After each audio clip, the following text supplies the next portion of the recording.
Hello, everyone. Thank you for joining us. This is David Lipscomb, Director of Strategic Communications for Pro Bono Institute.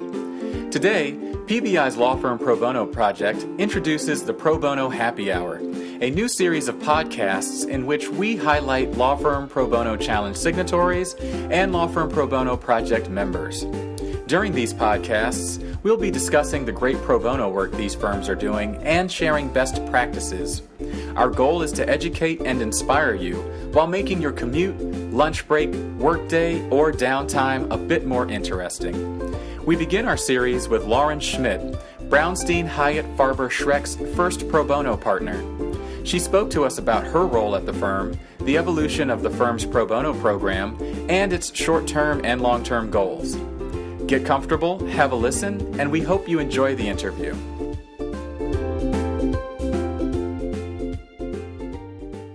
Hi, Lauren. Thank you for joining us today. We really appreciate you giving us some of your time. Just want to jump right in and say, tell us about yourself, your firm, and your firm's pro bono program. Hi, Dave. It's good to be here. Thank you so much for the opportunity to talk to PBI. I am the pro bono partner for Brownstein Hyatt Farber Schreck. We're a Denver-based law firm with approximately 250 attorneys across the country. So most of our offices are in the western United States. We also have a significant government relations practice in Washington, D.C. Jumping into sort of the pro bono program, what is the governance structure of the program? Is there a committee? Is it sort of done nationally? Is it done by office? How does that work? We established a pro bono committee in approximately 2008, and the pro bono program was run by committee until early 2012 when our then managing partner decided that it would be a good idea to create a pro bono partner position, which was a new position for our firm, and he asked me to step in and fill that. So when I first took that role, that was about 50% of my time, and about 50% of my time was my commercial litigation practice. The pro bono partner position has grown, and it is about 75% of my time now, although I still keep some of my commercial clients. So I effectively run the pro bono committee from an administrative standpoint, but we still have a committee structure, and we have at least one committee representative in each of our major offices. Okay, that's interesting. What was the motivation behind creating the pro bono partner position? So credit to Brownstein, when we tackle something, we normally tend to go all in on it. The real genesis of our formal pro bono program in around 2008 was a pledge that the Colorado Supreme Court was asking our Colorado attorneys to commit to actively commit to doing 50 or more pro bono hours per attorney per year. And we signed on to that and agreed to do it, and that kind of led to the creation of the pro bono committee. And we were finding that, first, the pro bono initiative, to some extent, was largely Denver-focused. We've always had a large pro bono program in our Las Vegas office, but outside of those two offices, we weren't getting as much traction, or I would say we just hadn't invested as much. So there was a sense that we wanted to create a position that would be more firm-wide. And the other part of it was that we were struggling to figure out how to get to that 50-hour average per attorney. We were getting close, but we weren't quite getting there. And I had been active on the pro bono committee for quite some time, and along with the chair of our committee, had a conversation with their managing partner in which we pointed out that larger firms that have very robust and successful pro bono programs normally tend to have a lawyer or, at a minimum, a non-lawyer professional that's running that program. And honestly, I think when we had that conversation, we never really thought that we were big enough to make that kind of investment at this point. And to our managing partner's credit, he came back and said, I think that's a great idea. I think we should do it. And Lauren, I'd be happy to tap you for that. Wow. That's good to hear. And I imagine that you have sort of made the traction that you were looking to make, particularly in the other offices. We have. I mean, one of the most rewarding things for me has been seeing the participation in our other offices really grow in the past couple of years. And I also just really enjoy that part of my job, being able to work with all of our attorneys around the firm. But we have seen the success. We have more than doubled our pro bono hours as a firm since 2008, and our pro bono hours have been going up every year. And so I think we've certainly seen the traction with this position. Well, that's certainly something we like to hear, and that we hear the pro bono hours are going up. Sort of in that same vein, how is pro bono celebrated and acknowledged at the firm? I mean, clearly you all are paying attention. So what are the things that you do to make sure that folks within the firm see that you're doing the work and that it's there for them to participate in as well? That's a great question. It's something that we're always looking at. I think people tend to respond well to the recognition, and just, as you know, right, to have a good pro bono program, you need to publicize it and make sure that people know that the opportunities are out there. So we give an automatic credit for up to 100 hours of pro bono work for our associates, billable credit toward their billable minimum, and we'll give more than that in certain circumstances. We have also made pro bono a subject on our annual partner compensation reviews. So every year when we go through the partnership review process, our partners have to say what they've done or not on the pro bono front. So it's at least an annual reminder for the partners that this is one of our expectations for our partners as well. We give out annual 50-hour pro bono awards. So we have a trophy for every attorney that hits that 50-hour benchmark, which I try to hand deliver whenever I can. And who doesn't like having a trophy on the shelf, right? Yeah, and lawyers love trophies. So it's always a great day when I get to hand those out, and then it makes people notice and say, man, I really want to get one of those next year.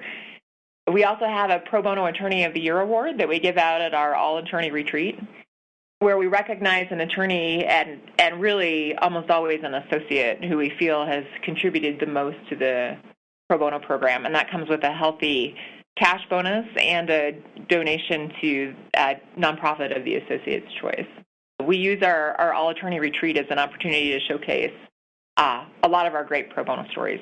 We also recently have started adding a pro bono segment to our monthly firm newsletter. So we have an e-newsletter that goes out once a month that highlights a lot of the firm accomplishments, and we have a monthly pro bono spotlight that we use to highlight some of the great work we're doing around the firm. Well, that's a perfect segue. So speaking of highlights and victories, over the past 6 to 12 months or whatever comes to mind, what are you most proud of? What are some of your biggest successes?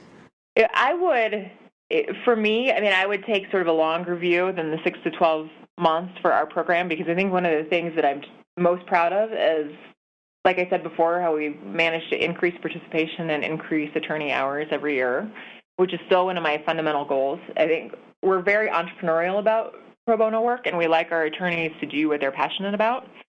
So just working with those individual attorneys that maybe haven't been engaged before, helping them find out how they want to get engaged, and then setting them on that path, to me, is one of the most rewarding things, and I think our numbers reflect our success. One other way that we recognize pro bono, and that I would also put in the success category, that I think is very novel for Brownstein, is that we have a first-year apprentice program where our true first-year associates that are coming in from our summer associate program are under a different billable hour metric than the vast majority of our associates. And one of the things that we've built in for our first years is a 200-hour pro bono component. So they're not only expected but required to do at least 200 hours of pro bono in their first year, which is a huge driver for the pro bono program. And it's fantastic training, and all of the reasons that we talk about the business case for pro bono, I think that makes sense. But it also, our associates love it, and it also gives them the opportunity to start taking pro bono work, meaningful pro bono work, very early in their career. And it's very early in the program, but I suspect that the attorneys that come through that program will keep doing pro bono for the rest of their careers. Definitely. I feel like you somehow got a copy of my notebook, because that takes me right into my next question.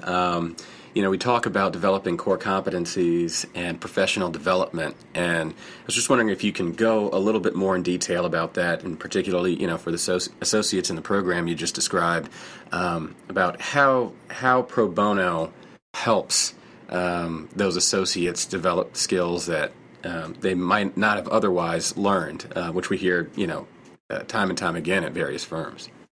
Right. So there's so many answers to that question, it's hard to know where to even start, but I think, so the first thing that comes to mind for me is just the opportunity for associates to manage their own case, right? And the extent to which the associates are running the pro bono case obviously depends on the case. I mean, that's not going to be true generally for our larger impact litigation type cases, but it's certainly true for our smaller cases and for a lot of our transactional work where we represent a lot of nonprofit clients.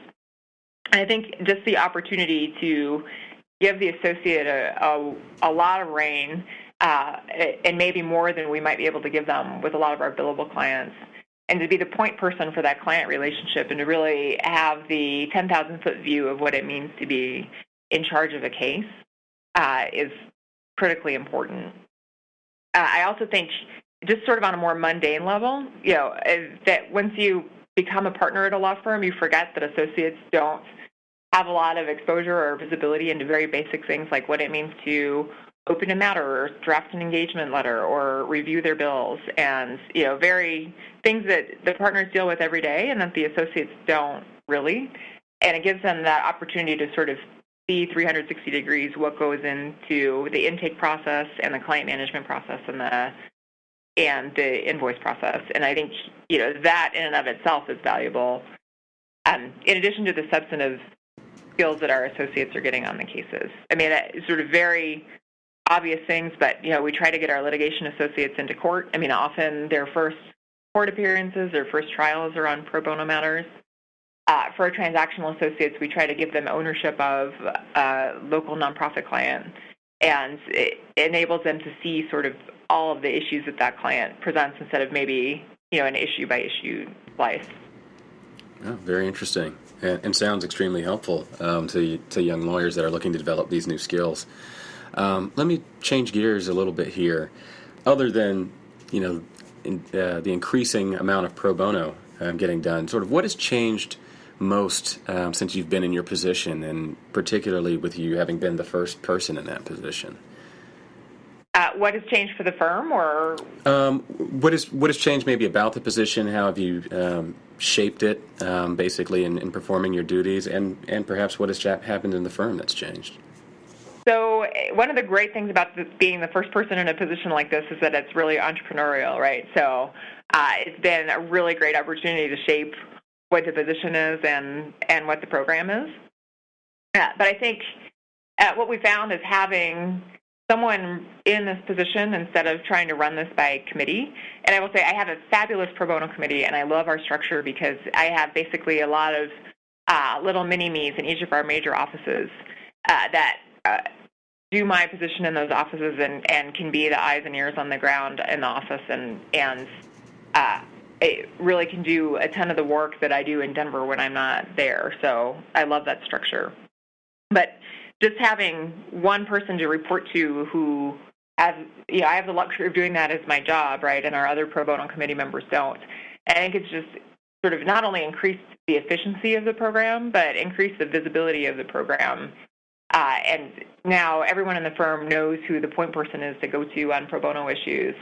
And if our attorneys, find themselves with some time and they're looking for a project, they automatically know who to call, which has meant that I think we get people involved more quickly, which ultimately is a benefit to the program. Another thing I would add is that being in this position has allowed me to take a much sort of higher level view of how we can make a real impact through our pro bono work. And we have, as a firm, we've looked at taking on firm-wide pro bono initiatives, and we haven't found a good one that fits yet. But what I am finding is that we have a lot of office-wide initiatives, and we're moving more toward a model where we're trying to get a large chunk of our attorneys in any given market working on one particular program that resonates with them and where we've identified a need in the cities where we're operating. And that's not really anything that happened before.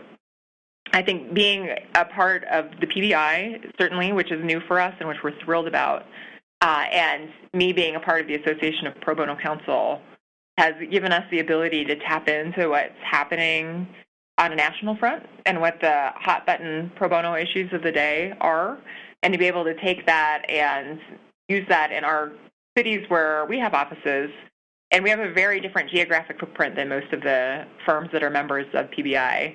So at places like Albuquerque and Las Vegas and Phoenix, where you just don't see a big law firm presence. And so that's both a challenge and an opportunity, but you don't see a lot of PBI representation coming out of those cities, and so it lets us be kind of the first line of defense, if you will, as we see real areas of need coming up. Right. Well, it looks like our time is winding down here a little bit, but I think maybe this would be a good question to end on, considering what you just said, sort of what's in the crystal ball, what's on the pro bono horizon, and sort of in the context of you saying you have a bit of a different geographic footprint.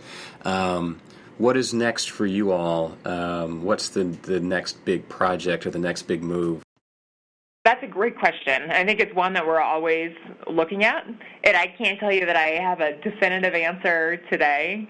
But to kind of go back to what I just said, I really think we're moving more toward identifying signature projects that not only fit with our skill sets, but where we've identified a pressing need in the communities where we operate.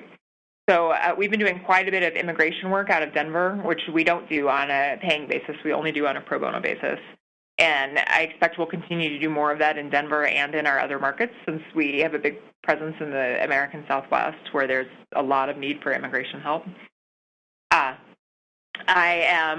We're starting to get very involved in the pro bono patent program through the federal circuit. We have a relatively new but very large patent prosecution group here in Denver that's interested in working on those programs, so we're hoping to be one of the leading firms in Denver on the patent work. And in general, I'm always looking for the right impact litigation and sort of figuring out what big litigation matters we want to try to tackle at any given point in time. That all sounds great. Lauren, I want to thank you again for giving your time this afternoon to talk with us. We'll be sure to be looking out for your firm as you make the next moves. Thanks, Dave. I appreciate it. It's great to talk to you.